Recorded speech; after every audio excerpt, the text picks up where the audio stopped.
Okay, ladies and gentlemen, welcome back to Truth Daily. I'm your host, Brandis P. Bonos, and I got an excellent episode coming up for you guys today. Hope you guys are excited.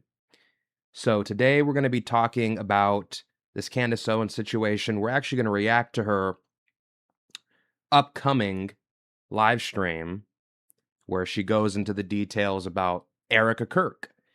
And for those of you who are not already aware, I'm sure most of you are by this point, for the past several months since the assassination of Charlie Kirk, Candace Owens has been leading the charge, if that's one way to frame it.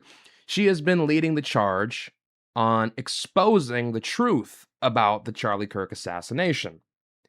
And she has gone down the entire chain, the entire checklist of names and organizations that she assumes are behind the assassination of Charlie Kirk, from Israel to Egypt to Turkey to Erika Kirk and TPUSA and the FBI and the people who were wearing maroon shirts on the day that Charlie Kirk was assassinated. And she has produced dozens of videos since then about Charlie Kirk, feeding into this conspiratorial narrative while producing little to no evidence. And back in December, she was requested by TPUSA to go to Arizona and sit with the people who run the organization and produce all of her evidence about the assassination of Charlie Kirk and all the conspiracies that she had been peddling up to that point. And the people there hosting her were going to provide counter evidence, and they were going to see who had the more compelling case and let the audience make the decision. But it was going to be all out there. All of it was going to be made public. And this was going to be a real test of her credibility. And of course, she turned it down. And her reasoning for this was safety and security concerns. And apparently, French intelligence wanted to kill her, which is a part of the reason why she decided against going to begin with. So all of this has brought into question if she is a reliable narrator, if she is a reliable source. And I am of the mind that she really is not at all. Now, the reason I'm reacting to this particular video, which is actually going live in about a minute or two, and we're going to switch over and react to that. The reason I'm reacting to this is because there actually is a lot of interesting lore about Erika Kirk and her connections to the Trump administration, her connections to Romania, her connections to talent agencies.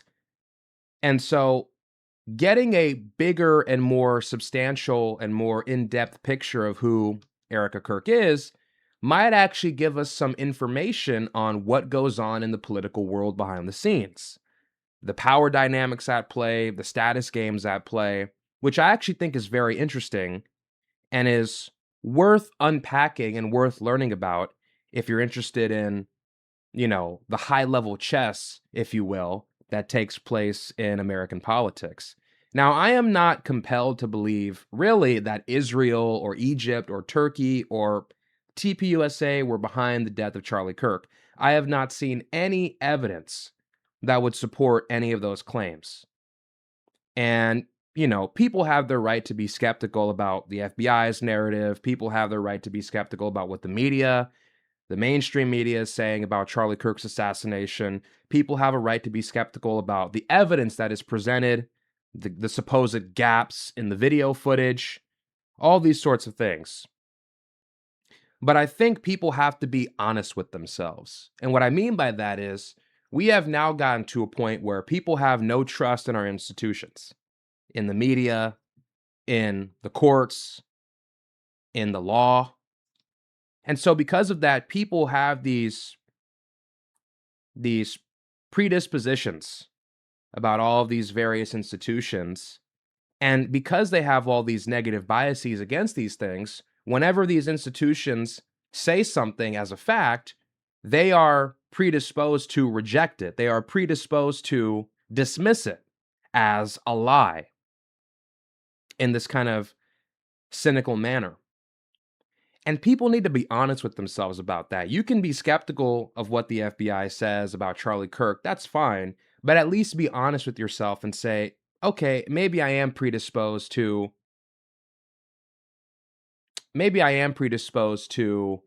believe some of the more conspiratorial or extraordinary claims as opposed to what the official accounts say because I've lost my faith in these institutions.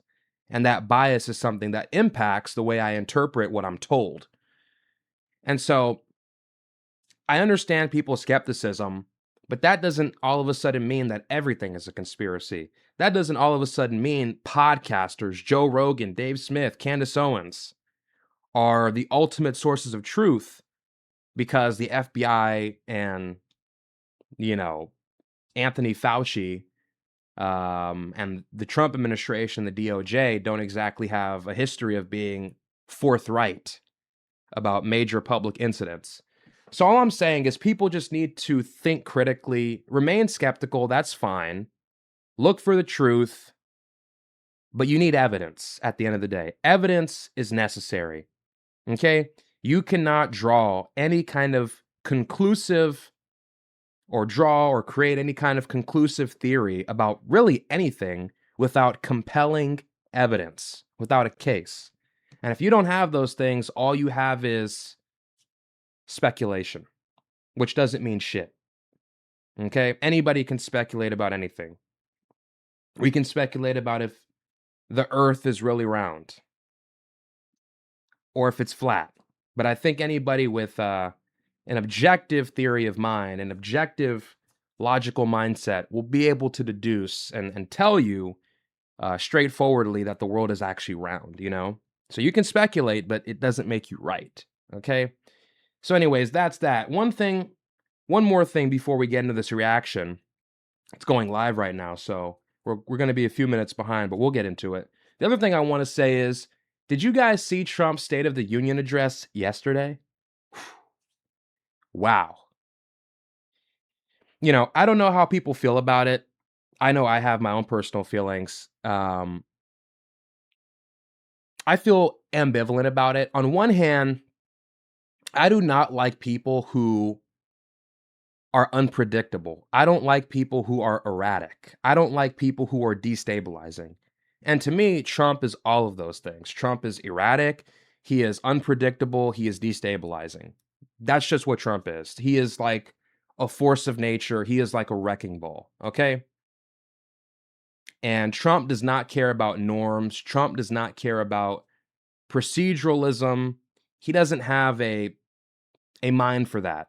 Trump is very personalist. Trump is very, one could say, authoritarian, which, you know, I'm not necessarily opposed to, and we'll get into that in a second.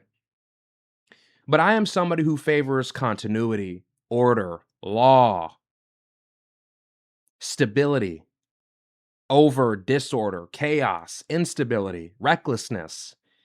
And sometimes I feel like Trump does things on a whim, and that really makes me question his capacity to lead a country, okay? That's my honest assessment of Trump. Now, with that being said, Trump was cooking with hot grease yesterday during his State of the Union address. There was one clip, and we can't go through all of it, but there was one clip in there when he said this amazing line, and he said, "It is the responsibility of the American government to put the interest of its citizens first before illegal aliens." And he got this massive standing ovation. Everybody stands up. Everybody is clapping.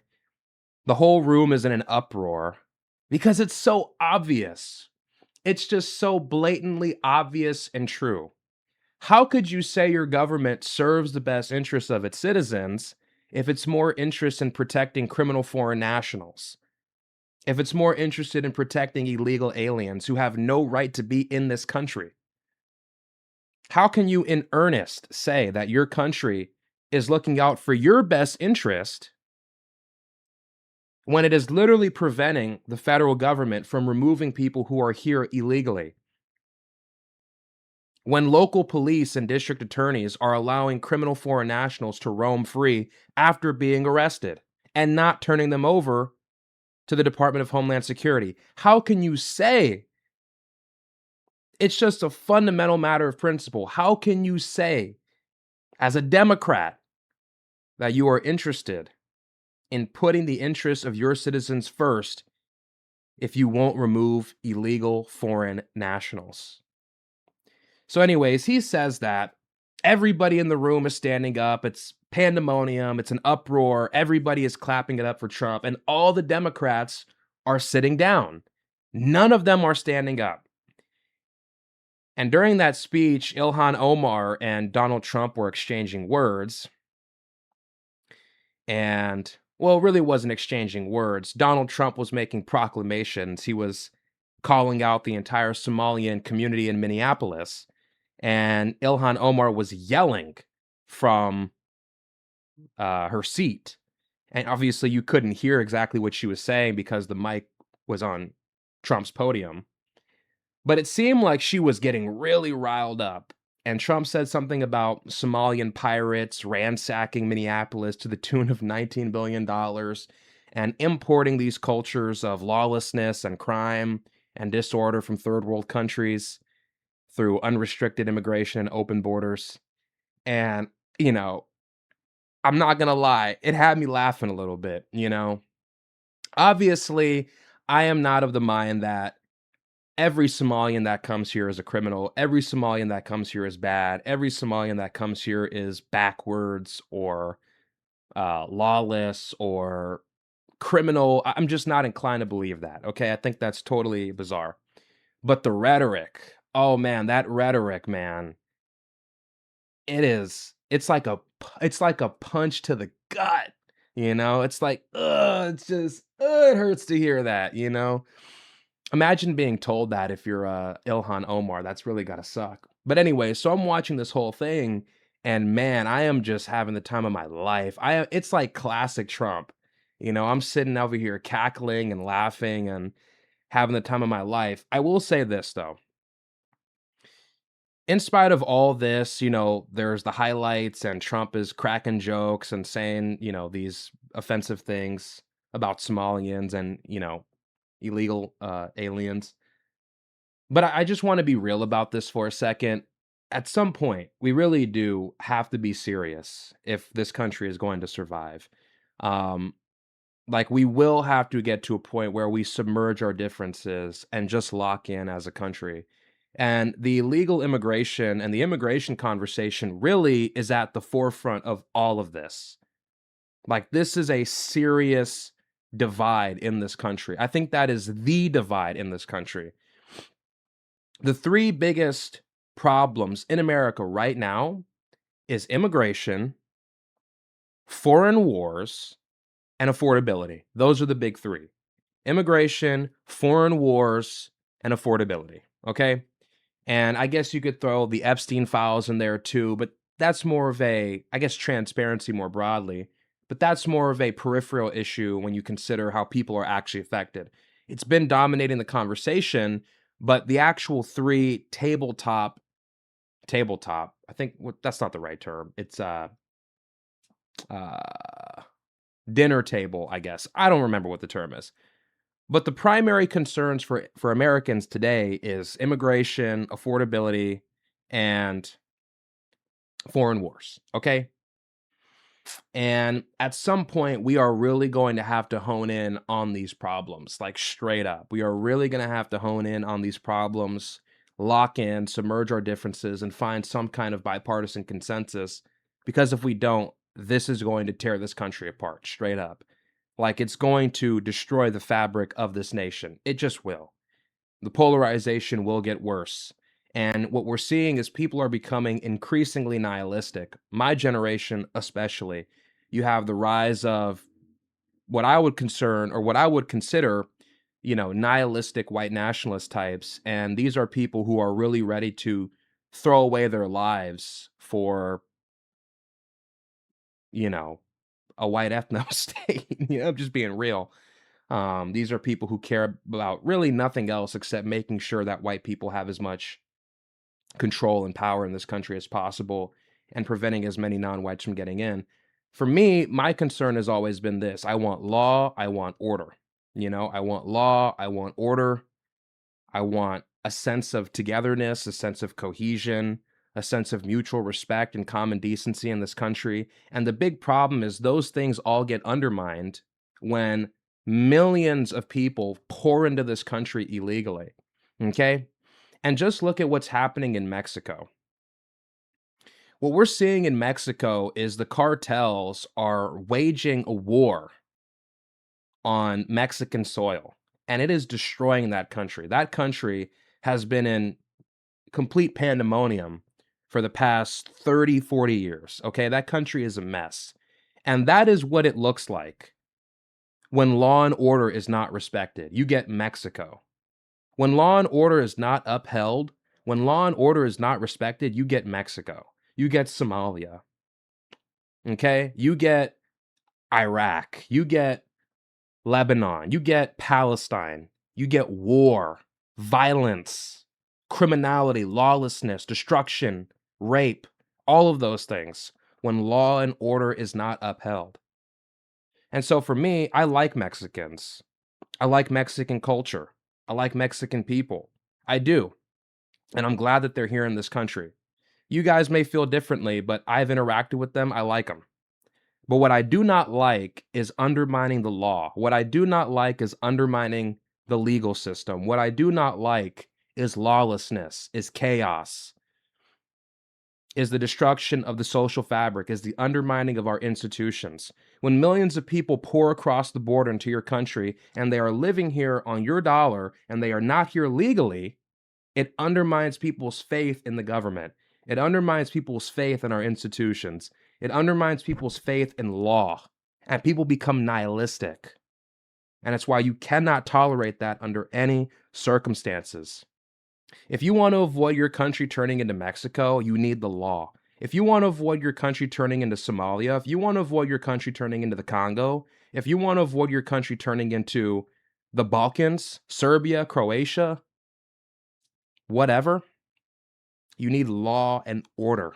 You need strength. You need guns. You need force. You need a military. You need men. You need principles. You need integrity. Nothing else will suffice. The only thing that is protecting the civil, sane, cooperative, decent people who are willing to abide by the social contract and uphold their duties as citizens, the only thing separating us from the nihilistic tribes of warlords and savages and barbarians is the law, is order. Look at a place like El Salvador, which is where my grandparents are from. The homicide rate in that country, not even 10 years ago, was 105 per 100,000 people. It was worse than Mexico. That's how violent that country is. That's how sadistic, animalistic, savage, barbaric, nihilistic that country was. It was complete and utter mayhem, chaos, pandemonium. And who was in on it? The politicians were in on it. You couldn't get elected to office if the gangs didn't approve of you. The police were in on it. The people were scared, divided. It was a low trust society run by warlords, criminals. Not even 10 years ago, 105 per 100,000 deaths. That was the homicide rate. Now it's 1.9. Now it is the safest country in the Western Hemisphere. And all it took was one man, Nayib Bukele, to get up there and restore law and order. And how did he do it? With guns, with men, with strength, with force, with determination. Nothing else will suffice. And you must consider when the whole system is rotten, when the courts are in on it, when the politicians are in on it, when the police are in on it, when the citizens are in on it, the evil are in on it. The only thing that can reverse that situation, the only thing that can restore order is a broadsword, cutting the whole system down at the root and restoring order with strength. with military, with determination. Nothing else will suffice.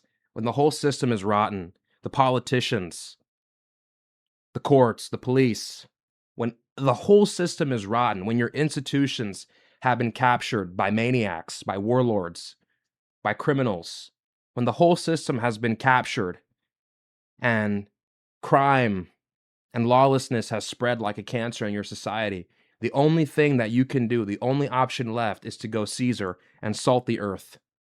That's the only option you have left. And now that's why that country is a tourist spot. Now you have gringos going down there on winter break. There's a big, bustling Bitcoin hub in El Salvador now, in Alzante. And it all comes from one man who was willing to do what was necessary to protect his nation and restore order. So that's what's required right now. What we need in this country is law and order. It's not about Mexican people. I like Mexican people. I'm actually glad they're here. It's not about them. It's about lawlessness. And we have to do whatever is necessary to prevent that, because that's the direction we're heading in. And we must be willing to do what is necessary and required to prevent our country from falling into mayhem, because we are headed in that direction. So anyways, that's that.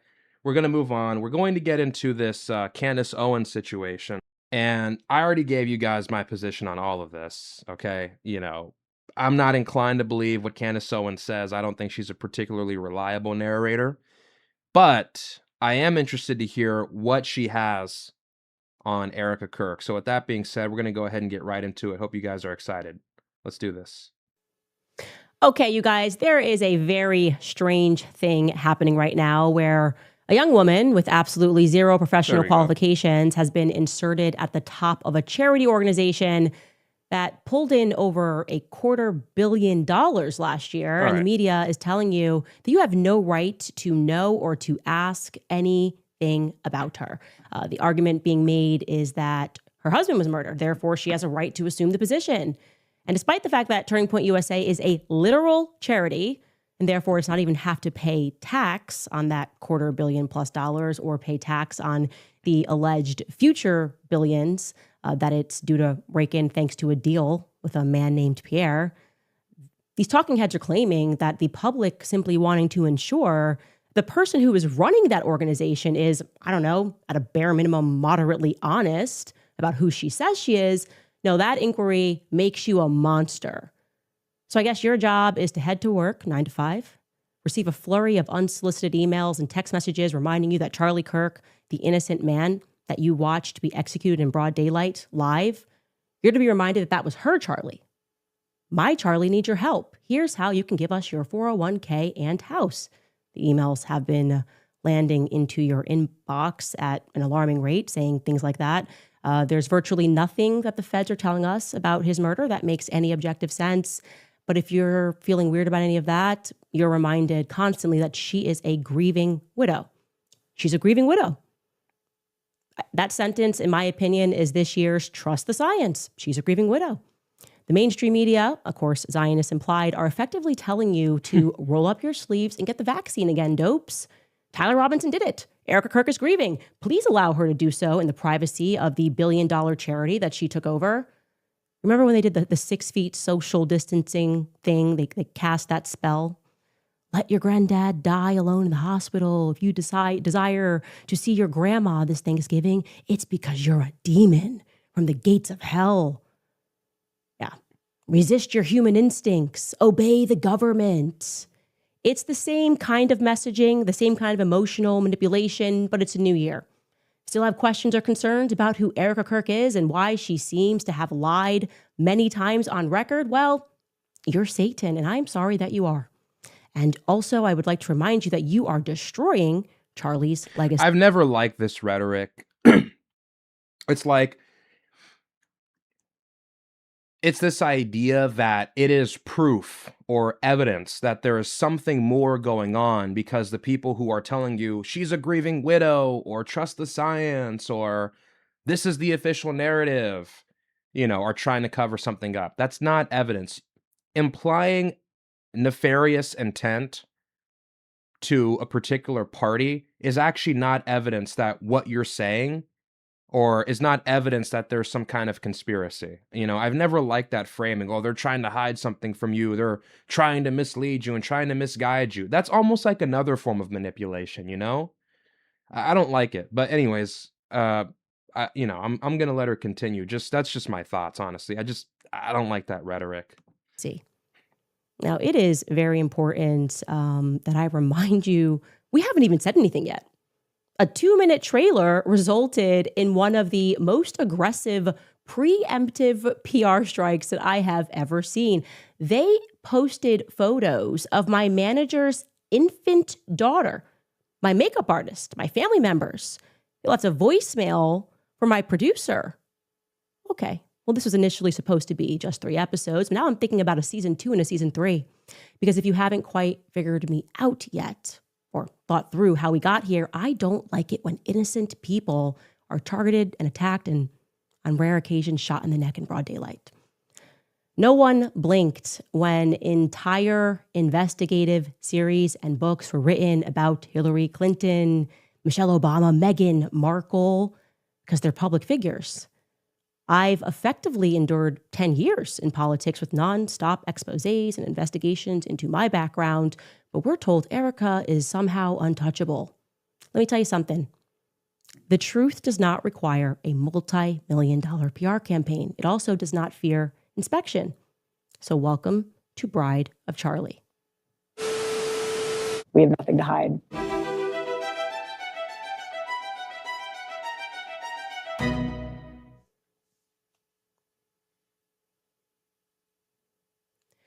Where should we begin in this story? I think maybe with just a blanket statement. Something is not right with Erika Kirk. And despite a most aggressive influence campaign, which at one point even included a signed letter from the Secretary of Treasury assuring us that Turning Point is above board, an amazing organization, and despite, in addition to that, a flurry of homosexual men making over dramatic videos about sheer evil. No, not mass murdering children. Sheer evil, investigating someone at the helm of a billion-dollar company. Despite all of that, the public remains unconvinced that she is simply a grieving widow, because she isn't simply a grieving widow. She's also the CEO and chairman of an organization. In fact, during our preparation for this series, an investigative journalist named Elizabeth Lane went viral on X because what she authored about Erika was brilliant. It just was objectively brilliant. It gave voice to what millions of people worldwide were feeling, but didn't exactly know how to express. And I'm going to read you her words in their entirety because I think it's very important, okay? Elizabeth Lane wrote, Wait, let me I'm read going this. to be blunt. I've reached the point where I find Erika Kirk disturbing, not because of rumors or gossip, but because of her consistent, observable patterns of behavior. To be clear, everything I say in this post is just my opinion. I am not claiming that this is a fact. I'm saying this is what I think Erika Kirk is. I come from the world of acting and modeling. I've spent years around social climbers, opportunists, image curators, and people who treat relationships as ladders. That is why I left that world. Yeah, I've always gotten that impression from Erika Kirk. And I'm not even like a deeply emotional person, but in the sense that like I'm like an empath or I can like read people or whatever. But I think it's pretty obvious if you pay any attention to Erika Kirk, she is a curious individual. Okay, her facial expressions, this kind of like performative, mechanical display of affection. It doesn't strike me as sincere. Humans have intuition. Genuine outpour of emotion is palpable. It can be perceived. It can be felt even through a digital medium like a phone. But when I see that woman, I don't get that impression. I don't get that intuition. Me and a family member of mine were on the phone not too long ago, and my family members watched some of my content. And they called me and they were bothered by what I said about Erika Kirk. In one of my videos a few months ago, I was like, "Oh, I'm very skeptical of Erika Kirk. I think she's an opportunist. I think she might have taken advantage of Charlie Kirk. I don't think she is who she says she is. And, this family member was like, "Oh, that's mean. You shouldn't say that. Everybody grieves differently. Why are you attacking her?" And I had to break it down. I was like, "Look, I get what you're saying. It's a tragic situation. I feel bad for her family. I feel bad for her children. I feel bad for her. But, this woman is now taking over a, multi-million dollar, $100 million entity called TPUSA that has massive outreach across the nation. And I'm just supposed to believe that this is like an innocuous, innocent person and not like a social striver, a ladder climber who might have used her relationship with Charlie Kirk as leverage, to benefit her own career for personal gain. Of course, I'm not going to believe that. It'd be naive to believe that, actually. And so that's what I explained to them. And they still thought, "Oh, well, that's mean, and it's bad to do that." And they didn't say I was a bad person, but they're like, "Oh, it's not nice to do that, and maybe you should be more considerate." But I'm like, "Look, I get it, but I'm not gonna have the wool pulled over my eyes. I just refuse to have the wool pulled over my eyes, you know?" So it warrants investigation. I'm not saying we make outlandish claims and accuse her of killing her husband. I don't think she was in on it. But it's at least worth scrutinizing and examining, you know, why she so quickly took over the company. What is her end game here? Where does she come from? Why is she in the political world? How did she get here? What are her connections? What are her ambitions? All of those things are actually worth examining and learning from. So that's just my opinion. But, anyways, we're going to keep reading this. So it says, "I come from the world of acting and modeling. I've spent years around social climbers, opportunists, image curators, and people who treat relationships as social ladders. That's why I left that world.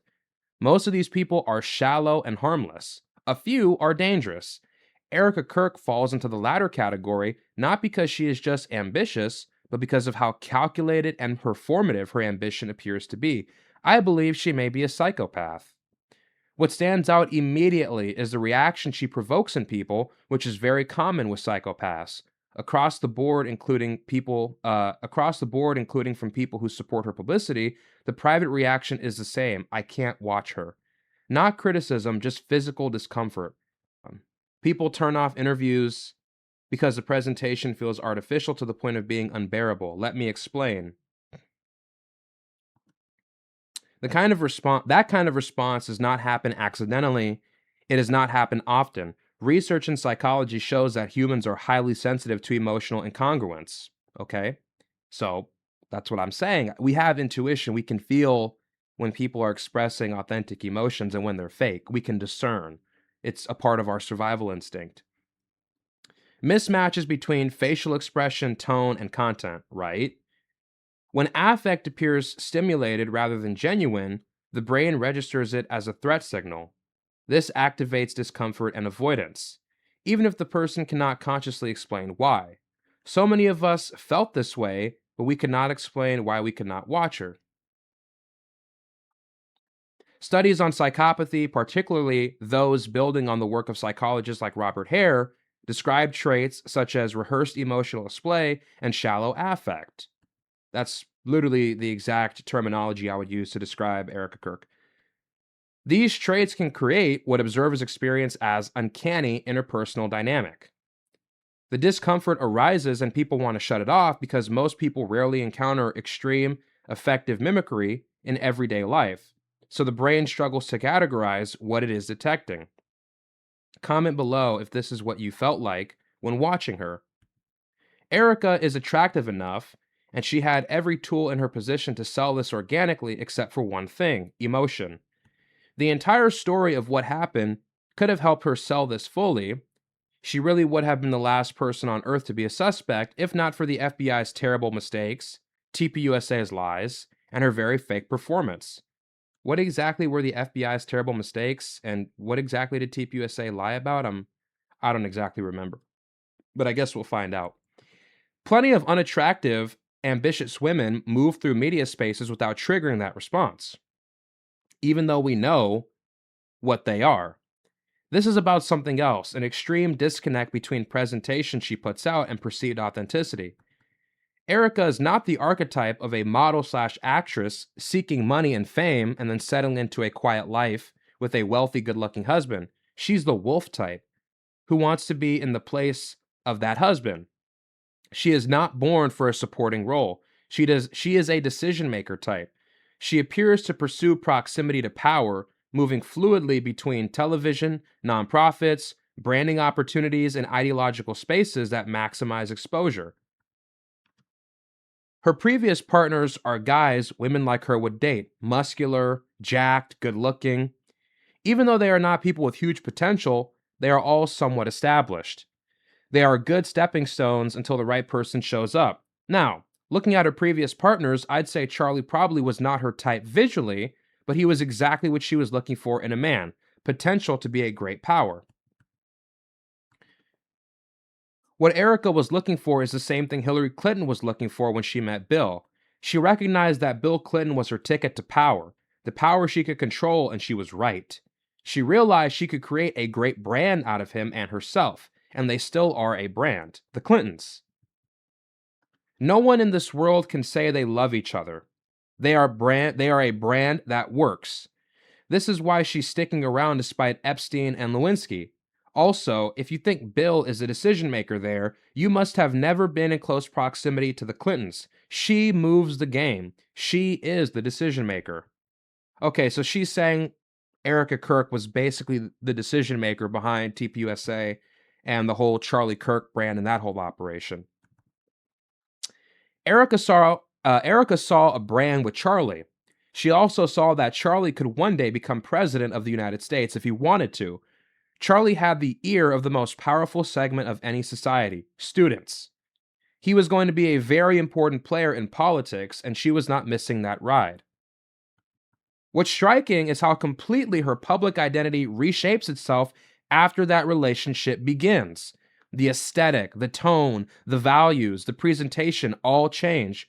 Overnight, the persona shifts into the role that best fits Charlie's world: a devoted Christian, modest, supportive housewife. That kind of rapid adaptation is quite impressive for a usual person, but not for a psychopath. They do it all the time. In my head, the story goes like this. For a moment, it works. She becomes the wife of a rising political figure with access to donors, institutions, and national platforms. At that point, the ceiling is not social media influence, it's empire building, foundations, global reach, a legacy brand, the Kirks. It's obvious that Charlie listens to her, whether it's about donors or the trajectory of TPUSA. The most influential figure in any mentally healthy man's life is his wife. She is going to be the biggest influence, and that's just how it is. That is why you need to pick your partner wisely. Everything was going well until Charlie makes decisions based on conscience rather than expansion and money. He turns down money. He refuses to play dirty politics. I'm assuming someone like Erika, okay, now we're getting a little bit into the realm of speculation, but we'll keep reading. Everything was going well until Charlie Kirk makes decisions based on conscience rather than expansion and money. He turns down money. He refuses to play dirty politics. I'm assuming someone like Erika, who married into this because she had a vision for this brand, would not be very happy about that. The life she appears to have signed up for, power, couple, expanding influence, historical relevance, was collapsing into something else entirely. Domesticity, housewife, kids, and now Charlie's refusing to accept the money that can make him a global power. A supporting role instead of a center stage is not her thing. Her husband died a few days ago, and she walks onto the stage as if she was born there. It comes naturally to her. She knows it, and she wants it. Just days after her husband's death, she was already laying out ambitious plans for the company over Zoom. It's obvious she was always deeply involved in the business and knew exactly where to pick up when her turn came. What people struggle to watch, what makes the screen unbearable, is not grief. It's the absence of emotional continuity. Performance can be learned, trust me. As a former actress, I can speak to that. But emotion can't be improvised or mimicked if you've never experienced it. That's why I think we are dealing with a psychopath who has never really experienced these emotions and does not know how to play them. and audiences feel it instantly. It's fake. Again, just my opinion. This isn't an accusation of crime. I'm not claiming this is what happened and it's a fact. It's an analysis. Hold on. It's an analysis I made after watching her long enough. And quite honestly, I am sick of this shit. Okay, so basically, to summarize, what this lady is saying is Erika Kirk is an ambitious striver. And she actually said she is from what world? Yeah, this is actually, I actually think this is pretty decent analysis. It is speculative, but I think there's something to this. I really do. I think this lady has her thumb on the pulse because this is kind of my reading of Erika Kirk, but I don't know for certain if this is exactly what Erika Kirk is, you know? So let me go back a little bit. I come from the world of I come from the world of acting and modeling. So that's what Erika Kirk is. She comes from that world, acting and modeling world. I guess she was a part of a modeling agency at one point. And the idea here is that people in that world are very superficial, they're very vain, they're very self-interested. These are people who use other people as a stepping stone for power, okay? So this is kind of how it is. This is what she lays out here. The modeling world, the political world, the television world, the media world, all of this is superficial. You have various factions, various individuals who are interacting with one another and establishing networks and relationships with one another as a means to gain proximity to power and influence. And so when she began to realize that Charlie Kirk was not interested in that vision, he was not interested in empire building. He was not interested in a brand or being a power couple like the Clintons, like Michelle and Barack Obama, like Jay-Z and Beyonce. When she began to realize that that was not Charlie's ambition, but that he was more interested in having a simple, life where he goes across the country and preaches about God and conservatism to college students and does his podcast and isn't actually interested in, expanding his empire into the political world and running for president and having global reach. Maybe she got cynical, maybe she got jaded, and that's just not who she is. That's not her character. That's not her disposition. She's interested in power and influence. And so that's why after Charlie Kirk was assassinated, she immediately took his place and pivoted to expanding the company and, raking in as much profit as possible and gaining as much influence in a shorter period of time as possible and becoming the face of TPUSA, immediately, as opposed to letting the company have some time to breathe in the aftermath of Charlie Kirk's assassination. And this is common for people in this modeling, world, in this acting world. Now, do I think she's a psychopath? I certainly think that's possible. When you look at the emotional incongruence, which is the word that she used, when you look at the emotional incongruence between her words, the performance, and her actual facial expressions, you can see that it's not real. And if you want evidence of this, just go look at the State of the Union address yesterday. When Trump paid homage to Irina Zarutska and her mom was there, you can tell that woman was really torn up. Like, really torn up. She's looking down, she's covering her face. The way her tears flow from her eyes, it's natural. You can feel it. It resonates with you. It hurts you. It makes you feel a certain way. You can sympathize or empathize with this person if you lost a loved one.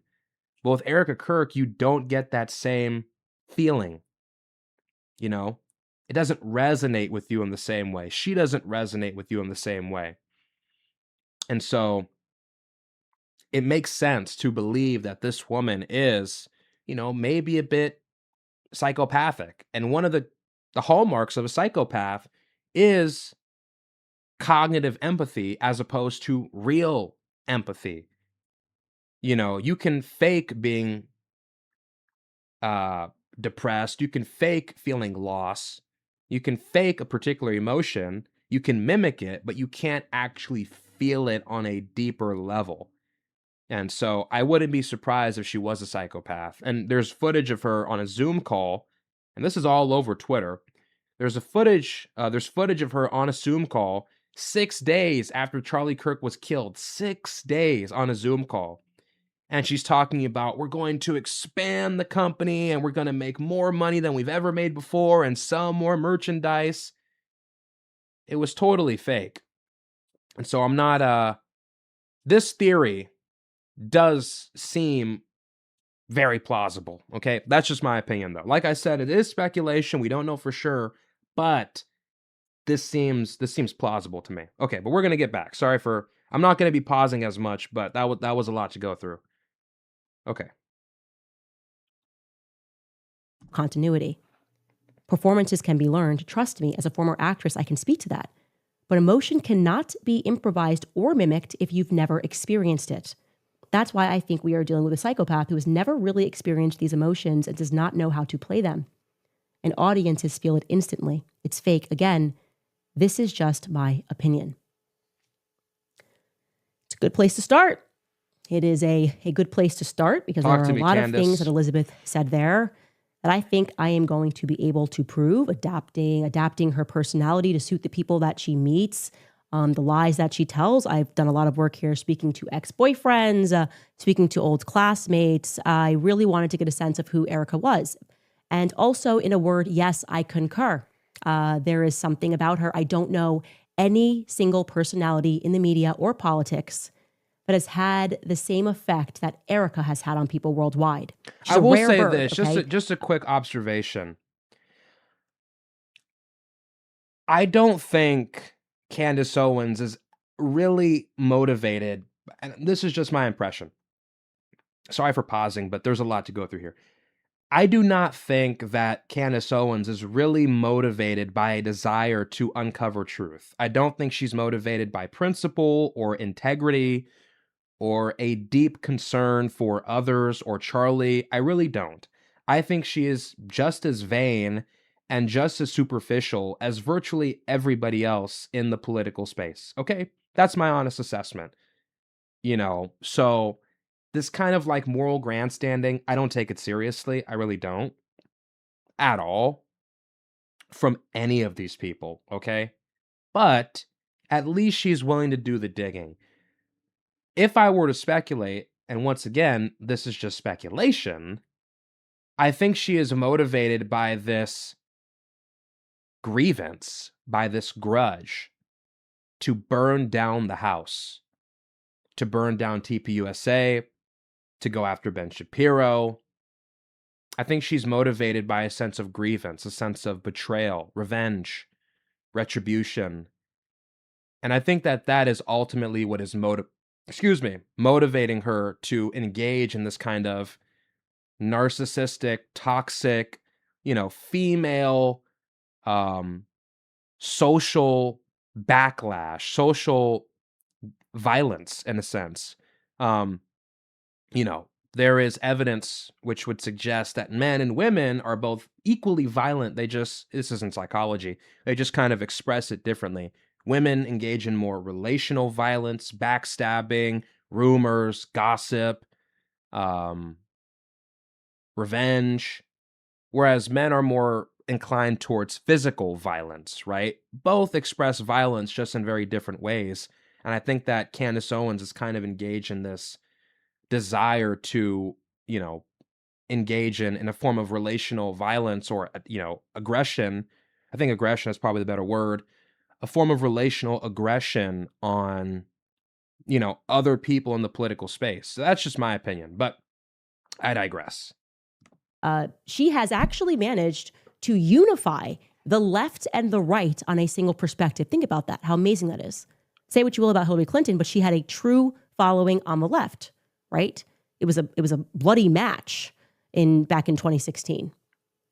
Now, beyond Erika, what Elizabeth is diving into here is psychology, right? She's guessing and she's speaking about psychology, a social science that was created, to be very clear, by German mystical Jews, right? They believed in mystical Judaism. They were practicing the occult. Now, if you are a regular viewer of this show, you know that I have sort of obsessed myself. Is that true? Psychology was created by German philosophers who were Jewish mysticists? Is that true? I don't know if that's exactly true. Um, I mean, there's plenty of schools of psychology. There's psychoanalysis, there's behaviorism, social psychology, various different fields. So, uh, I don't know if that claim is entirely true. The entire school of philosophy, I don't know if that's exactly true. Of course, I think maybe they've contributed to it, but I don't know to give them credit for the entire field. But anyways, I digress. With this history over the past 2 years, the books that we read in book club, all about the very dark history of modern psychology and its direct relationship to child abuse, trauma-based mind control. That's what the book, The Assault on Truth, lays out. This person wasn't just an author that was guessing when he wrote this book. He was in control of the Sigmund Freud archives and lost his entire career just trying to ring the alarm on what these scientists knew. He explains that they abuse children with the goal of transforming them into future psychopaths that can be controlled. That is the science that was brought here to America via Operation Paperclip. What began as Project Monarch in Germany ultimately became MK Ultra in America. The Manson murders, the 60s, all of that was our government, CIA gone wild after the assassination of JFK. For drugging and experimenting upon citizens with the explicit goal of controlling minds, social engineering, making people get into a formation. These are indisputable and historical facts.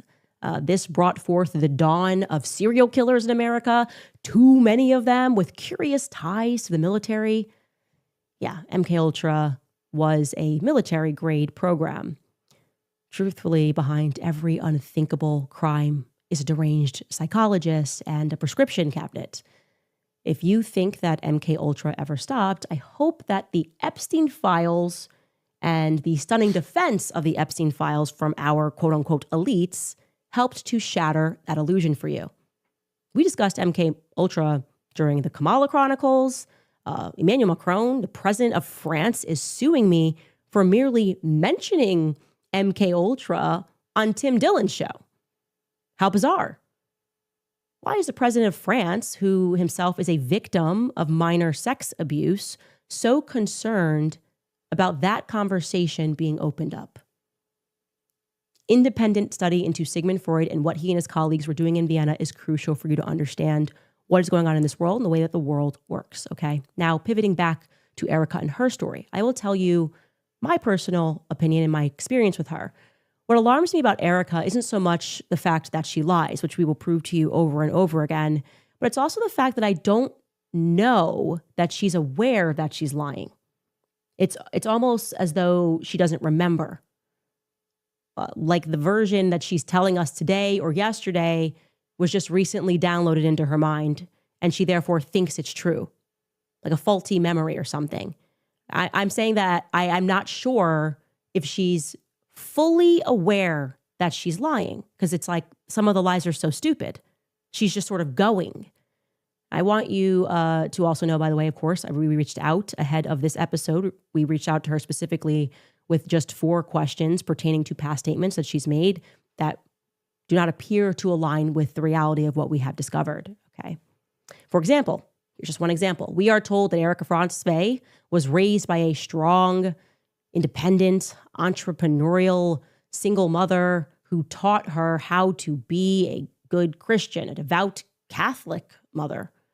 Lori Franzwey, right?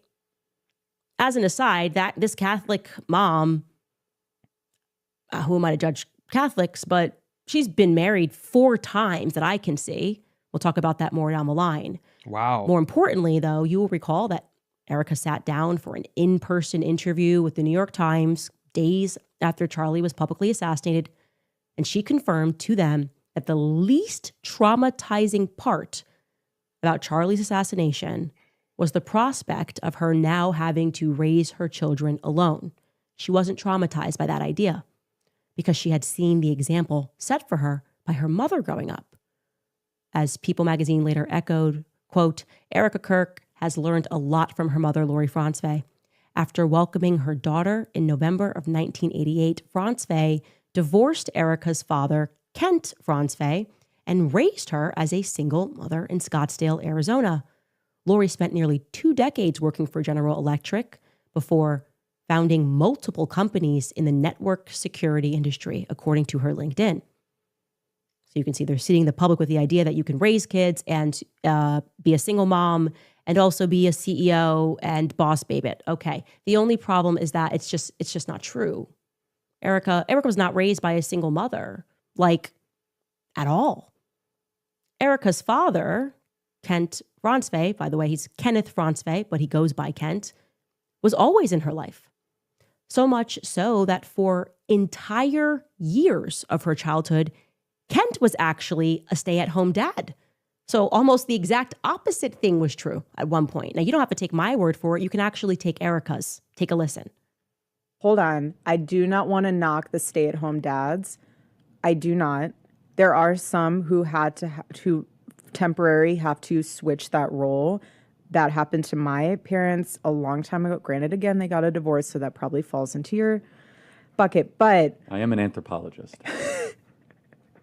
But my dad was a stay-at-home dad for a few years, and I got to say it was really sweet and really special. I was 4, but that was... Of course, it's not an indictment of the morality of No, I'm but if you're talking about saying from the get-go, I want to be a stay-at-home... It is a imbalance. It's an imbalance of nature. So, stay-at-home dad for a couple of years. She remembers it, so I would assume started at 4 for a couple of years. People don't typically remember being 1 and 2, and now he wasn't in her life. Now, to be clear, Erika was 10 years old when her parents divorced in 1998. So her father was very much a part of her early childhood, and he did not stop being involved in her teenage years either. I've spoken with classmates, past boyfriends, and people are generally bewildered as to why Erika is now publicly representing as though she does not have a relationship with Kent, the man that she claims is her father at least. Or also something she fails to mention is that even if you removed Kent, Erika was raised with her stepfather in her home, a man named Larry Ginta. In her high school yearbook, actually, Kent is included, her father, biological father, in a collage, and so are his parents, her grandparents, Carl and Elaine. So we can reasonably assume that her father was in her life. We can also assume from that photo that Erika was exceedingly close to her stepfather too. You can bring that back up and I'll show that. But he's featured there too. You've got Larry in the photo because he has been a fixture in her life. Okay, so I guess this is her biological dad here, and I guess this is her stepdad? That it hasn't been established. What does this say? Erika, this is from the yearbook. Erika, you make a difference in every life you touch. You are the true meaning behind an everyday hero. Let my love give you roots to help you find your wings. We are so very proud of you and love you very much. Mom, Dad, Grandma, and Grandpa. Interesting. Okay. This person and this person are obviously 2 different people. I'm inclined to believe that this is her father, and that is her father, her biological father, whereas this is her stepdad, and I think that's her right there. Since before her parents' divorce was ever finalized, because both he and his son are also in the collage. I confirmed with classmates Larry and Lori were together since Erika's elementary school days. In other words, Erika grew up in a situation that is now termed as a bonus dad. Both her biological father and her stepfather figure were present and all living in and around the Scottsdale area. So why this little public misrepresentation? I would be super offended if I was a stay-at-home dad. And then suddenly you've got someone saying, I was all alone. My mom did it all by herself. Now you will see throughout this investigation that there are a lot of little wrinkles like this in Erika's story.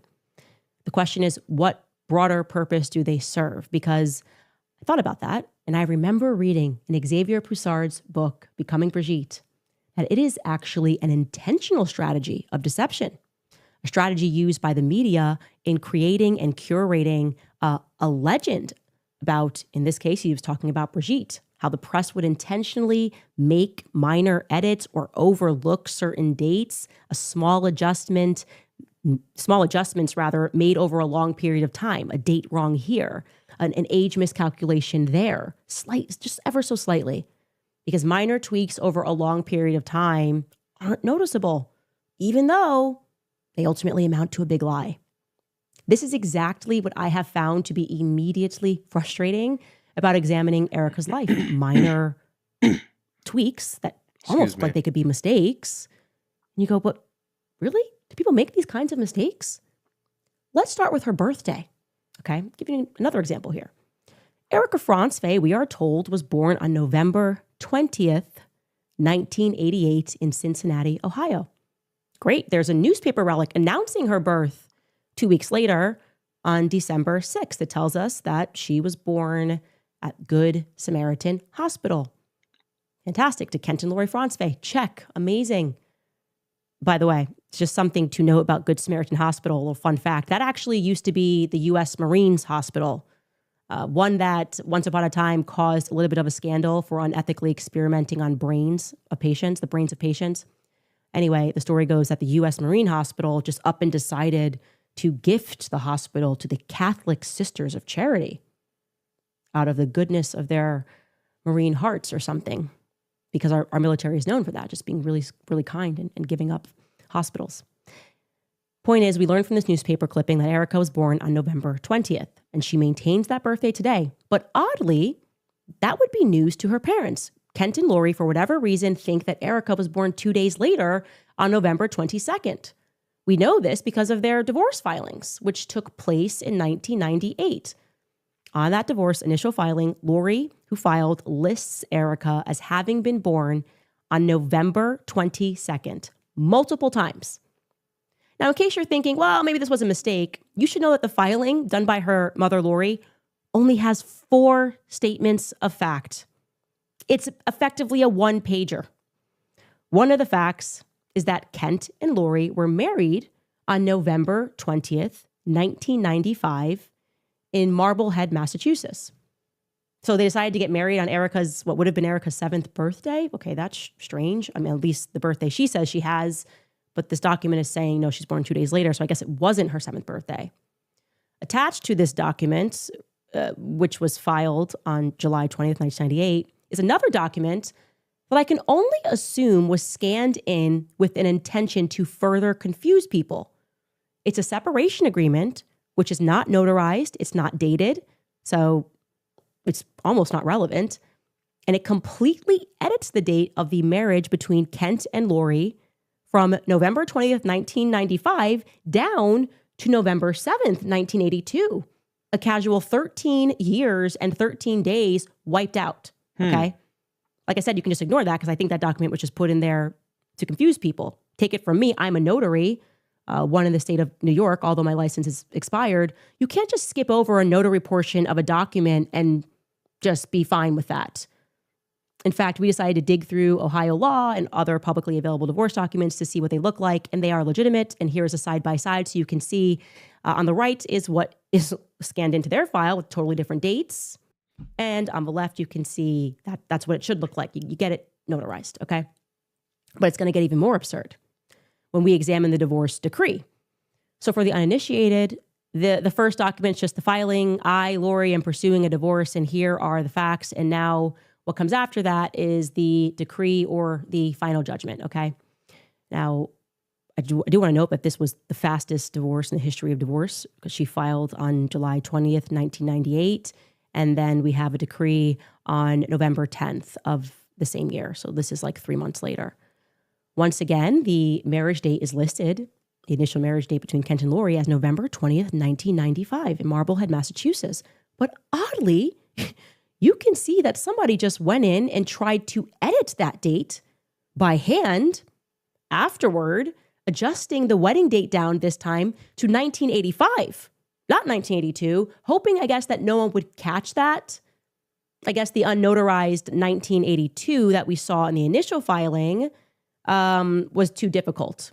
It would have been too obvious. So this time they're attempting to do it by hand and edit the date of marriage back just 10 years, not 13 years. This is not subtle, it is not normal, and it bothers me greatly. Take it from someone who is chronically being sued. That is not how modifications work on court documents. You can't just use a pen and write something on a divorce decree. You just can't do that. People have to initial, you got to date, you got to see who saw it. This is crazy to me. My suspicion, and again, this is just a general suspicion, is that this was done after the fact. Maybe someone had a friend down at the county clerk who was responsible for scanning those docs into the system, and they just kind of did that. Because that's not real life. That's just not real life. And once again, that has another casually added separation agreement, which is still not notarized, with an entirely different date of marriage. And the crazy part is that the separation agreement, in that separation agreement, Kent Francevey is waiving his rights to an attorney with no notary present. He just agrees that Lori's lawyer can represent him on everything. So what are we to discern from this? We are at 4 different plausible marriage dates between Kent and Lori Francevey across 2 documents. I should also add that I could not find a single trace of their alleged marriage in Marblehead, Massachusetts. Doesn't mean that it doesn't exist, but I couldn't find it across any date. And Marblehead, I would like to note, is certainly an interesting town to pick because it's the recognized birthplace of the Marine Corps. We're going to keep hearing the Marines coming up throughout this entire story. We're just laying the groundwork here. Now, I should note, to be responsible here, that there are divorce-related documents that are available in Ohio online that we simply are not allowed to have access to. Like, people have privacy. That makes sense. So it's entirely plausible that they went in and fixed these glaring errors that for some reason a judge, we're supposed to believe a judge signed off on this many wacky different dates. But the point here is just to demonstrate to you how even the most mundane facts about Erika's life are frustrating to verify. And that's just an appetizer, my friends, because then we received very interesting. Okay, but to be fair, all of this is still just speculation. Okay, like, it is weird, it is conspicuous that there is no consistent, continuous date of, marriage, and that they're changing it between November 2nd or November 20th, 1988 to November 22nd, 1988. And then, there's discrepancies on the days that they divorced, whether it's 1995 or 1985. All of that is odd. All of that is conspicuous. But what does this really tell us about Erika Kirk ultimately? Once again, we're still, kind of in the realm of speculation, and speculation and oddities is not proof of guilt. So, we got to get something a little bit more substantive here. Email from Sweden. Yeah, my Sweden fans, what's up? What's up, Sweden? And it led me to even more questions about Erika's paternity. We are going to be right back after a break. All right, you guys, some good news. Thank you. Even that reborn life, maybe stand out credit existent, it can feel impossible. Okay, we're just gonna skip this. Okay, so we obviously cannot go so far as to suggest that Lori, Loretta, Abbas, Stanley, Wallstad, Francevey was openly committing fraud. We can't say that. What we can confirm to you, however, is that if she was doing that, breaking the law and committing fraud is something that Lori's family is kind of historically known for. They kind of arrived into this country doing just that. You see, Lori Francevey, like I said, was born Loretta Abbas. She was named after her Syrian grandmother, Loretta Abbas. I want to sear into your mind right now that the Abbas family history is steep in gambling and casinos. All about gambling and casinos specifically. As we go along in this series, the history and the present of gambling casinos is going to become increasingly relevant. So let's bring in the OG Loretta Abbas, Erika's great-grandmother who died in 1990, who was just constantly being arrested for running illegal slot machines. Okay, she came over from Syria and she got to work bringing filth and fraud in Pennsylvania. You check out this article from 1941 where she testifies that she ran numbers. It says Loretta Abbas of Washington, Thomas Roberts, whatever, testified that they engage in the numbers business and had been arrested on numerous occasions. They explained their role in the numbers lottery without giving any direct testimony against the defendants. Okay, here's another one. We could keep going, but here's another article from 1944 where she pleads guilty to a lottery charge. It was before the court. She wasn't lying. She's always arrested on a lottery charge. The state police had a search warrant, and when they entered her house, they found a quantity of number slips. She was sentenced to pay the cost and $200 or 5 months in the county jail. Like I said, this was a family thing. Her husband was Mason Abbas, and he was magnificently fraudulent. I'm talking high-speed chases down the highway, lottery tickets blowing in the wind. Check out this article from 1935, and it tells us that he was overtaken in his automobile after a chase of several miles after he had failed to obey the officer's order to stop. Yes, Mason Abbas was arrested yesterday by County Detective Frank Krebs. Before an alderman, he was held for court in default of a $1,000 bond on a charge of conducting a lottery and was fined $10 and costs for refusing to stop when ordered to do so by a uniformed officer. During the race along the National Pike, which ended in West Alexander, Abbas is alleged to have thrown a package of 100 lottery tickets from his car. Officers recovered the tickets and are holding them as evidence. Yes. Lottery, gambling, slot machines. Again, sear that into your mind. Not just on Erika's maternal side of the family, not just the Abbas side, but also the Swedish side, the Fransve side. The Swedish side of the family, I will be clear, there's a notable difference. It seems like they've been involved legally. Carl Kenneth Fransve is Erika's paternal grandfather. Okay, he participated extensively in horse racing. More crucially, though, he was an executive at the American Banknote Company in Illinois. This is the company that was responsible for printing Okay, so lottery just to be tickets. clear, Loretta Abbas is her Syrian grandmother, and Mason Abbas is her Syrian grandfather. That's what I've gathered thus far. And then Carl Kenneth Fransve is her Swedish grandfather. So I guess that would suggest that her mother is Syrian. That's what that means. That's interesting. I would have never guessed that. It's a big contract, a big deal. Here he is in a newspaper in 1974 doing just that. It reads, printing began this week on the first Illinois state lottery tickets. Up to 10,000 agents. It tells us at the bottom there that Kent Fransve of the American Banknote Company, the printer, examines the first tickets of the initial press run. Let's stick with Grandpa Carl Kenneth Fransve for a little bit because he is, by all accounts, obviously Swedish. Erika herself is therefore Syrian Lebanese on her mother's side and Swedish on her father's side. So something which struck me as immediately odd about Erika is just how deeply she identifies as Swedish, despite her public insistence that she was raised by a quote-unquote single mother. Think about that just from a social perspective. If Erika was indeed raised by a single mother, wouldn't you expect her to identify more deeply with those Lebanese Syrian roots, right? You might even understand it if she resented her Swedish roots, like my dad didn't do anything, and so I'm not even doing anything with the Swedes. I don't even like being Swedish. To the contrary, Erika feels so deeply attached to her Scandinavian roots that in 2019, she moved to begin the process of obtaining her dual citizenship. She posted this herself, where she is, dual citizenship commenced. Okay. Maybe you're thinking logically, well, she loves her grandpa. I had a fantastic grandpa. I get that. I should mention she comes from a very long line of the Swedish Freemasons. She definitively was close to her grandfather.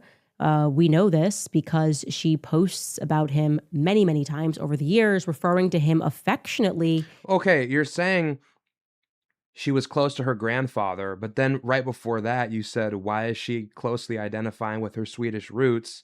Okay, that's just like a direct contradiction. If you have a close relationship with your Swedish grandfather, then yeah, naturally you would develop like a Swedish sense of identity. I don't know what she's saying here. I think that's kind of a direct contradiction. I don't get it. I'm still waiting for the smoking gun, but I don't know. We'll see. As her morphar. Saw this over and over again. You'll just see posts of him on how much she loves him. She even mentioned her grandmother there. That's his wife, Elaine. And she says, she is my angel in heaven, but I usually call her Mormor. So that's her morphar and her Mormor. Show you another post, just her grandfather, where she's going to talk about reflecting upon losing him in 2016. She's posting this, and she, again, is going to address him as her morphar. This appears to be another wrinkle. You see, I received a flurry of emails from our fans in Sweden about this particular post, and they did not like this post. And what they told me about it, they didn't like about it, made me reconsider things. Now, I'm paraphrasing, but they said, Candace, Erika is referring to her grandfather as her morphar. I was like, okay. So I looked it up. It means grandfather in Swedish. Like maybe she doesn't, but it's cute. Okay. Maybe she's not fluent, but it's cute. And then they explained it to me a little further. They said, no, Candace, the Swedish language is quite literal here. Morfar quite literally translates into mother's father, morfar. And farfar quite literally translates into father's father. We have different words for these things. These have entirely different meanings. You would never call your father. And her mom is Syrian Lebanese. Okay, which would necessarily mean her parents are Syrian Lebanese. So saying her mom's father is Swedish would be a lie. You should be saying your father's father is Swedish. I get what she's saying here. Mother, your morfar. You would never call, that's what she's doing. She's calling him her morfar. That is Erika's farfar. If Kent is her father, her father's father is her farfar. She said, a woman emailed this, she said, no Swedish grandfather would ever allow you to refer to him as morfar if he was not actually your morfar, okay? If he was your farfar, he'd say, very cute, I'm your farfar, let's get that straight. This would be something akin to being someone's grandfather and allowing them to call you uncle. It's just wrong. It's just wrong. Words have meaning.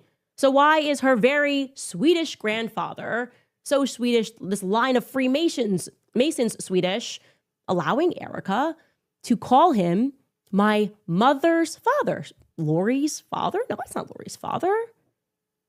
What's going on here? This is an incredibly interesting wrinkle, which brings us to a point where we should introduce you to the family tree so you can just kind of see what's going on here, because this morfar farfar scandal troubles me deeply. Is Erika lying? Is she mistaking? Is she making a mistake at all? Or is she accidentally actually trying to tell us the truth? Let's take a look at some other interesting tidbits. On March 21st of 2019, Erika visits with Charlie. She's in Jerusalem with Charlie, what is known as Zion's Gate in Jerusalem. She posts a picture with a pretty curious caption. It reads in part, meet Darla, a Romanian Jew that now calls Israel home. She was sitting by my family's dedication sign for restoring the Zion Gate in Jerusalem. Oh. What? Why is Erika describing the Zion's Gate as her family's dedication? Speaking of which, why does her one-time roommate, Nicole Rothstein, allege that half of their family, referring to her and Erika's family, is Jewish? Doesn't make sense. She also claimed that after Charlie's assassination, that Erika, she was online going back and forth with people, that Erika was her best friend and her cousin. Nicole Rothstein said this. Now, I want to be clear, the Rothstein family, the Zion's Gate is their dedication. Nicole wouldn't be lying if she posted that it was her family's dedication, but Erika? Also, how did Erika and Nicole Rothstein get so close? Remember, Erika presents that she was raised by a single mother on the Lebanese side. If Erika is telling the truth about her paternity, then Nicole Rothstein, I want you to understand who this would be to her. Nicole Rothstein, it's going to sound ridiculous, but this is the reality if Erika's telling the truth. Nicole Rothstein would be Erika's father's sister's husband's previous wife's daughter's daughter. In other words, zero blood relation, not even kind of related, kind of crazy. You would even call each other cousins. People do that. It's cool. It's my cousin. It's my cousin. Okay, cool. Erika Goes a little further, though. Erika also posted a lovely tribute to Alan Rothstein, Nicole's father, online. She calls him Uncle. Uncle? Whoa, whoa, whoa. If Erika's telling the truth about who her parents are, to Erika, that would be her father's sister's husband's previous wife's daughter's husband. Suffice it to say, again, absolutely zero blood relation, and yet Erika is extraordinarily close to him as well. Now, we can show you on the family chart just how removed this is. It's insane. Okay, but we actually couldn't even fit it. It's so far removed. So you got that is a bit a bit odd because I have family. Well, I can't say family, but I have people in my family who are friends, close friends with other people's families, and I call the elders in their families uncles. I call them uncle or cousin, right? Because the relationship is so close and we've known each other so long that they're almost like extended family in a sense, even though we aren't blood relatives. So for me to, let's say I had Jewish, my dad or my mom were friends with a Jewish family and they made a big donation and I said, this is my family's dedication. That would be weird. That would be a bit odd, in all fairness. aunt, Carla, is married to a guy named Jack, but Jack was also previously married to somebody else, which you see there named Edna. And this is Edna and Jack's line. This has nothing to do with Erika Francve. Again, how did she get so close to these people? Why is she referring to them as her family and declaring that Zion's Gate, which is actually their family's dedication, which has nothing to do with her aunt Carla, why is she saying that that's her family's dedication? That makes no sense. I'm struck by this. We could imagine how it could make sense. Now, again, we're imagining here. We're trying to make sense of the things that Erika is saying. I could imagine a very easy way it could actually make sense. Her closeness to the Rothsteins, her dedication to Jerusalem, if and only if we take Erika literally when she says Morfar. Let's assume that Grandpa Carl is indeed her mother's father. That would mean, well, obviously, Lori's wouldn't be her mother. It would also mean that Kent, just by nature of him being a man, is not her father. We're looking for her mother's father. So we have to start looking at Kent's siblings that are females. That would give us only 3 options. We can bring this back up. One of Kent's sisters would be my first pick. Again, we're in conspiracy land here, but I'd go with Carla because she's married to Jack Solomon, and that is Jack Solomon's dedication. Carla wasn't even married to Jack until 2002.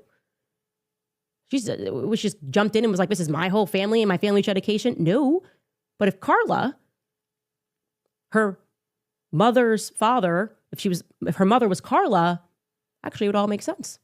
Solomon is the very man who financed the restoration of Zion's Gate in Jerusalem. If Jack Solomon was her father, then Nicole Rothstein would indeed be her blood relative cousin. But again, that's purely speculation. We don't have to go into speculation. Let's give you the facts more about Jack Solomon. What is factual is that Jack Solomon eventually marries Carla Francve in 2002. And there are also some other really interesting facts about Jack.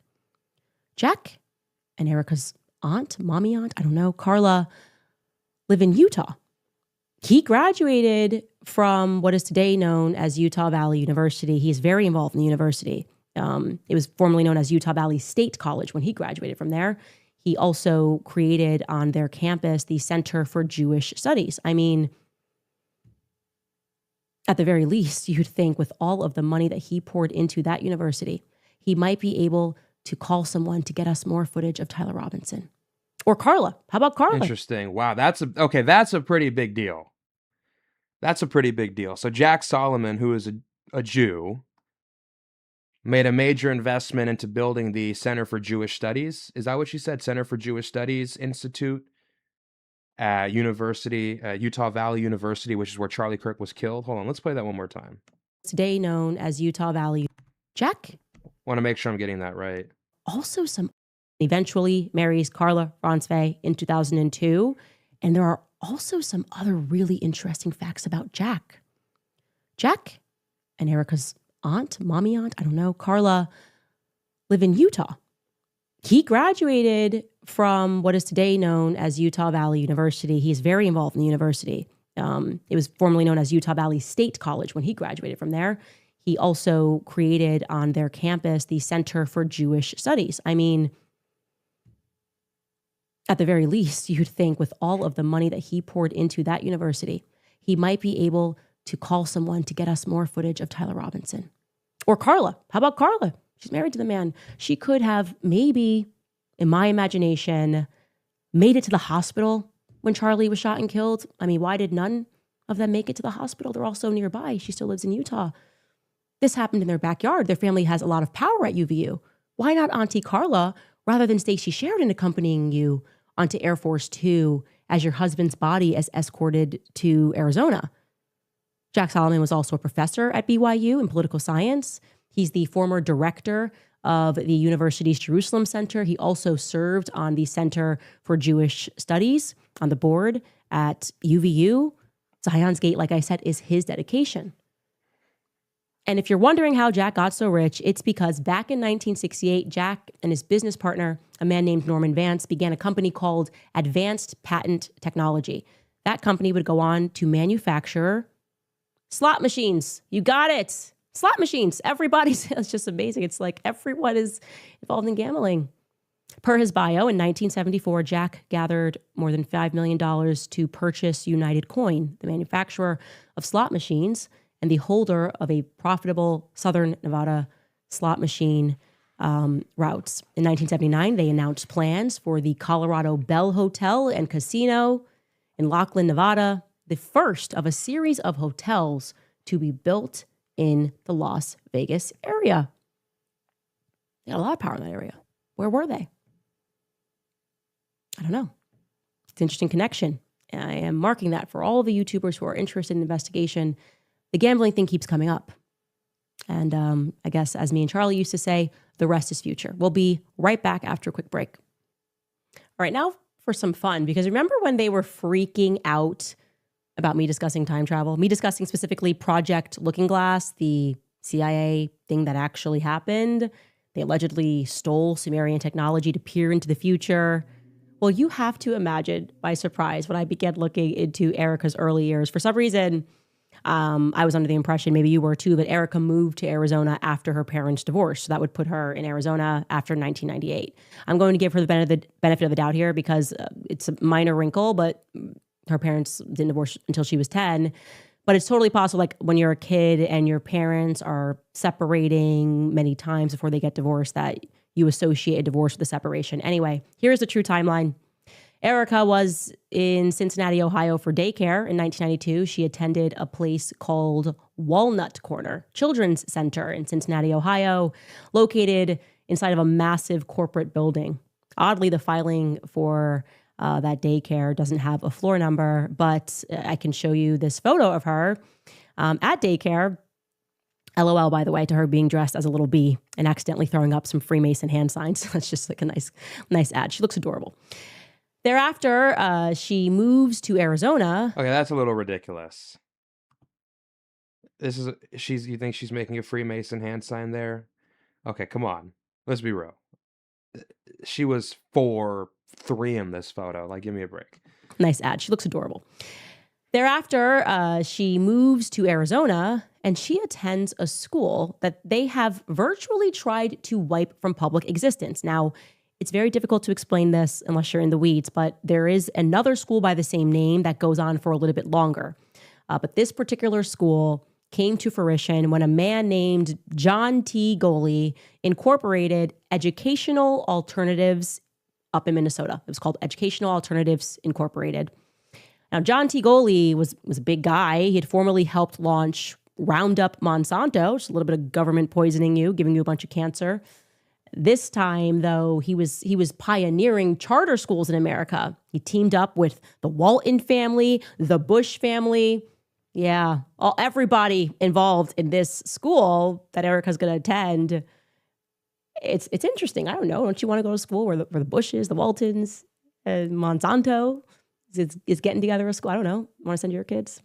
Anyways, he John T. Goley and Jeb Bush went on to Good Morning America to announce the project. The schools would come to be known as Tesseract schools, named after the children's book, A Wrinkle in Time, a story about time travel. The protagonists of that book fly through space and time using a Tesseract to rescue their family from evil forces. It's a battle between good and evil using time travel, and it's about to get even more fun. Because when these powerful families decided to start the Tesseract School in Arizona, they began with a small school in Paradise Valley first. It is that specific school that Erika attended that is virtually impossible to come by many documents regarding. They needed a space for the school, and they decided they were going to rent the building that was owned by a Jewish school. Forgive my terrible Hebrew, but the school, I kid you not, was called Gan Yaladim Looking Glass School. It's like, I just love this so much. So Tesseract was put into a looking glass. I just think it's fantastic. I just imagine they thought I was like dropping some clues. I was like, why are they all freaking out about this episode about Project Looking Glass? They probably thought I had already known that she went to this looking glass school, this little elite looking glass school down in Arizona. By the way, Tesseract, the school itself, is exceedingly Jewish in terms of the administration. It was run by Jewish executive directors. The teachers are all Jewish. Obviously, you know me, I'm nosy. I tracked down the yearbooks. I mean, I was working really hard while I was off. And I can show you that Erika was at school. I don't have every year yet, but I do have some years, 1995 to 1996 in first grade, 1996 to 1997 in second grade, and 1997 to 1998, which is her in third grade. I got to tell you, I am so glad that I found this Tesseract. I didn't get to time travel with it. I don't think I did. You think they saw me in the looking glass? How panicked were they when I said looking glass? Whoa, no, she's talking about Project Looking Glass. That's crazy. Meanwhile, they're down in Arizona, like naming their schools Project Looking Glass, like Looking Glass Tesseract. Put them in the school. I just love that. It was like an accidental troll. But what is very exciting about finding her at this school is that it unlocked a lot of important things that needed to be known about Erika's life and her connections. I mean, wow. Speaking to people who went to that school, the one in Paradise Valley, to be very clear, there's other Tesseracts. It got shut down. The one I'm talking about got shut down in the year 2000. And then other schools, because they had other schools, kept going. They changed ownership. But this one was there for a very small amount of time. I'm looking at the yearbooks, and there are some interesting players involved in this school that kind of went down for fraud, just robbing the piggy bank. It's like a recurring theme. We're going to stop here, though, for today, because that's a lot. I've given you a lot today. Oh, give me a break. Of course. To digest, and we should probably get to comments. There's just a lot, guys. There's a lot going on with that Tesseract school. We'll be back after a short break. All right. I feel like I just got blue balls right there.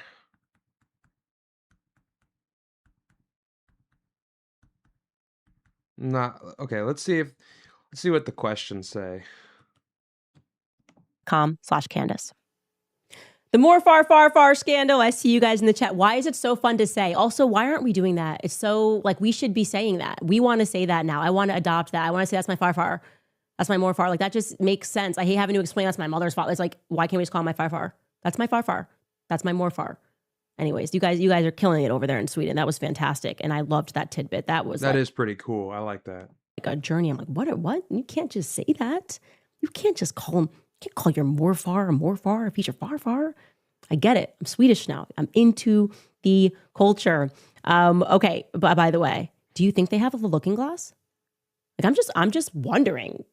Why were they spazzing out about it? And I look at this, why are the Jewish people naming their schools Looking Glass? I'm just wondering. It's just like creative and fun to call a school of a looking glass. I'm just saying, just asking questions. I'm just asking questions while it's still legal. And it's not going to be legal for long. Okay, Jenny writes in the comment section, you are loved and supported by many. Christ is king. Thank you. I keep going because it's important that we get to the bottom of what is going on in this world. It is so crazy what they are trying to do. It's like day in and day out. It's a psychological operation on the masses. Like, Okay, I think we've I think we get the point. I don't really care about the questions. Ah, interesting. Okay, well, not really sure what there is to say. I mean, a lot of that was practically just speculation, really. I mean, what can I say? There is. I guess we can start from the beginning. The primary theory here is Erika Kirk is a social striver who gained prominence and grew in the modeling world, in the acting world, and she wanted to partner with somebody who could help her reach the upper echelons of society. And then, maybe at some point she realized this person has a conscience. This person is actually not interested in attaining, the ultimate level of prestige and power and influence in America. And so once that person was killed, and this is kind of the implication here from Candace, she's kind of implying that, she had a motive and she was somewhat into it, and it wouldn't be a surprise, but it's all speculation. So that's kind of what she's implying. Not saying she did definitively, but saying there's a chance, okay? So the idea here is after Charlie passes, after he mysteriously gets killed, she comes to power and she wants to take TPUSA to the next level and rebrand it and expand it as the face of the organization so that she can become the real center of power in this operation. And so she used her connections as leverage.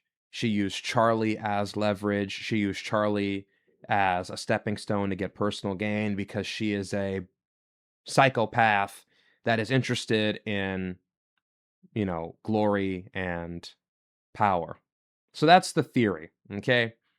And there's all these weird things. Her parents, you know, uh, listed marriage date is inconsistent and the divorce date is inconsistent. And she went to this Jewish school when she was a kid, and her family tree is kind of weird. And there's a lot of weird stuff going on there. And the university where Charlie Kirk was killed happened to be the university that one of her aunties, who is married to a Jewish man, happened to attend. They happened to live in that state. And Jack Solomon, the person who created the Center for Jewish Studies at Utah Valley University, where Charlie Kirk was killed, was a major donor there. He was on the board of directors at this Jewish Studies Institute at that school. Why did they not show up when Charlie Kirk was killed? Why didn't they try to get as much footage as possible released? I don't know. Kind of weird, kind of conspicuous, considering they probably have a lot of influence there. So there's a lot of leads here. There's a lot of questions here, things worth digging into, but nothing conclusive. This is still not conclusive evidence. Like, here's the thing. If the goal here is to pin Erika Kirk for Charlie Kirk's murder, we are not even close to that point yet. Not even close. Not even remotely close. If the goal here is, though, to find out who are these people, what is their background, what is her claim to fame, where did this lady come from, what is her family associated with, and is there a Jewish angle to this? Because it does seem like there might be. Is there a Jewish angle to this? Why is she so enthralled? Why is she so fascinated with the state of Israel?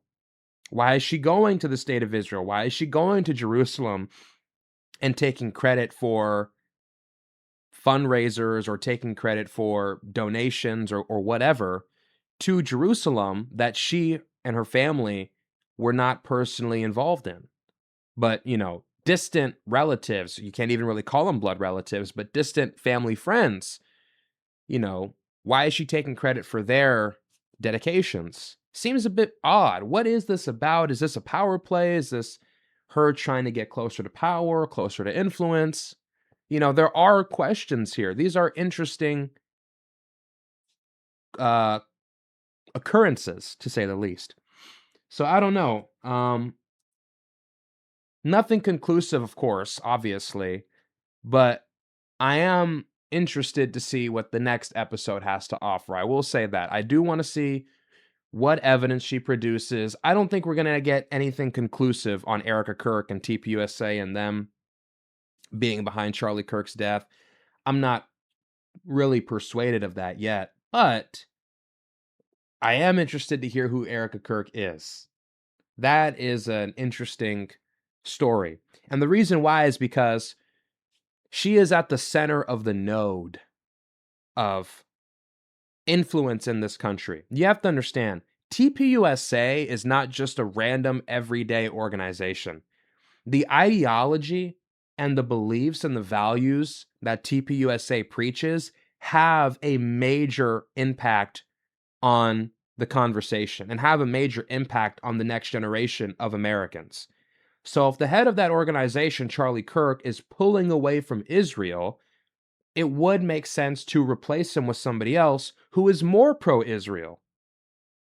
Maybe somebody like Erika Kirk. It would make sense if Charlie Kirk was beginning to drift away from, the state of Israel and trafficking in their ideology and pushing their narrative to the youth, to the next generation of Americans, to conservatives, to hundreds of thousands of kids, you actually do need to remove that person from being director of the organization and put somebody else in there who is actually willing to continue to propagandize the American youth to support your country. TPUSA has major influence. It has ties to DC, ties to this administration, ties to thousands of chapters in all 50 states across the country. I mean, TPUSA is a big deal. And going through TPUSA helps you get your foot into the door of Republican politics. It is one of the vessels, and it is a major vessel. And so if that vessel is trafficking in an ideology that is in opposition to the state of Israel, and a major vessel, it wouldn't make sense to intervene, Now, I'm not saying Israel did that. I'm not saying Erika Kirk did that. But there would be some kind of motive if that's what took place. Do I think Charlie Kirk was no longer pro-Israel? I think he was still pro-Israel. I don't have any reason to believe he isn't pro-Israel. But I'm saying if there was any reason to believe that he was no longer pro-Israel, it's plausible. Plausible. That's the key word, plausible. That somebody who is interested in defending the interests of the Jewish state would want to step in and replace that person with somebody new. Not necessarily through violence, but through maybe pressure or some other course of means. Oh, and one last thing before I end this video. I almost forgot about this. I will be back reacting to the next episode, but I want to just say one thing very briefly. Look at the reaction on Twitter. Just check this out. This is totally insane. Let me pull this up real quick and then I'll switch screens. This is from Matt Wallace. Okay, let's pull this up because this is very, very curious. Look at how everybody in sync immediately started attacking Candace Owens. Just look at this. This is pure insanity. It's somewhere in here. Just look it up. He says, full disclosure, I was offered money today to say bad things about Candace Owens and turned it down. I want to show you guys one of the comments, though.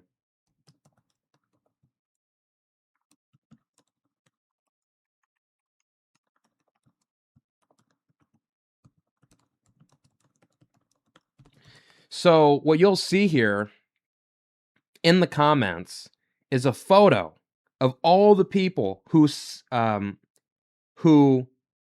simultaneously, let me just switch screens here. Who simultaneously, hold on. Look at this. All had negative things to say about Candace Owens around roughly the same time. This guy says, I'm convinced Candace Owens is a demon. This guy says Candace is a demon. Jordan S90. I'm not so sure if Candace Owens is merely a demon. I think the devil gave her the whatever.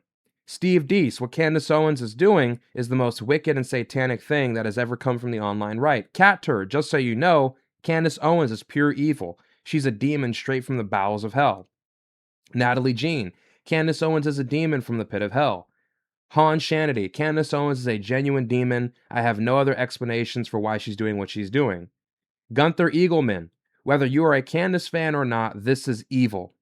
Look at that. Everybody. So let me get this straight. All the Trump surrogates on Twitter come out on the same day within a span of a few hours. Dana Lash, Christopher Lash, all come in simultaneously and smear Candace Owens as evil, as demonic, as satanic, all in the same time. Isn't that a bit odd? I'm not saying that all of them are being paid, but isn't that a bit weird? What is that about? Why are all these people just coming out of the woodworks to call Candace Owens a demon at the same time using the same language? Very weird. Who are these people? Who is behind these accounts? Anyways, that's all I have to say. Just very weird stuff going on. I guess that's what happens when you get too close to the truth. With that being said, I'm going to wrap it up here. Thank you guys for watching. If you liked the video, please like, subscribe, comment, share, and until further ado, I'm out.